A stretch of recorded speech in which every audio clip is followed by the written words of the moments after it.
In our last segment, we covered the number of diamonds on a pool table generically. Going the length of the table, there were 9 diamonds and 8 segments. And going the width of the table, there were 5 diamonds and 4 segments. So we have that 2-to-1 relationship, which is critical to the study of the diamond system, which is a multitude of systems. There are literally hundreds of systems all over the world, and I'm going to be covering probably between 20 and 30 of them for you over the next several months.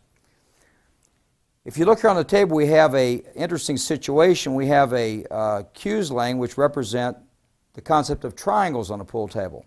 If you look on this one corner, we have a very small triangle. This rail comes down here like this cushion, and meets this cushion coming down like this.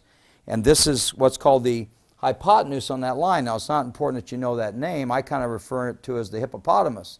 But bottom line is we call it the hypotenuse, according to Pythagoras and Euclid and those type of mathematicians. And so we have a very small triangle here called a right triangle. There's a right triangle created in the corner. And if you look over here to this other side, we have a longer cue stick with a bigger triangle. So what we have is we have a small triangle inside of a big triangle. Now the key is, how did we get that? When you're using systems, you would calculate a diamond on one rail to a diamond on another rail. You would lay your stick down on that line, and then you would move over what we call a parallel shift. If the cue stick moves over like this, parallel, you now have the small triangle inside the big triangle. But the key is in the movement of the parallel shift. Now, if you move over to this side, we have 2 lines that are what is called parallel to each other, and everybody knows what parallel is. Roads are parallel on the sides. There are many things in life that are parallel. And if you look at these 2 lines parallel to each other going into this cushion, this angle is a right triangle, and this angle is a right triangle, and they're equal.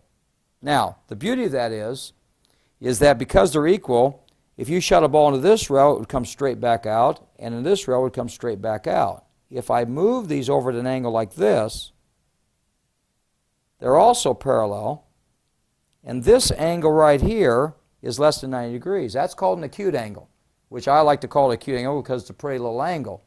And then when you look at this one, it's also an acute angle, and these 2 angles are equal because the 2 lines are parallel. So you don't have to have any math background at all to know what parallel lines are, and to know that if they're all along a straight surface, these angles are equal.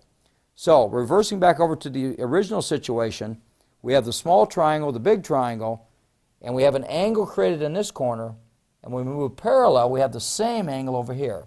So keep in mind that when you do an initial calculation of a diamond segment from one point to another, you are basically taking an angle and you're shifting over, called the parallel shift, to keep the angle the same. Then you shoot down that line and you either hit the ball, make it, or play defense or safety of some sort. So that's basically kind of a groundwork of parallel lines, triangles, according to Pythagoras, Euclid, and all the mathematicians years ago that didn't really play pool, and they gave it to us to use for the benefit of your game, according to Dr. Q.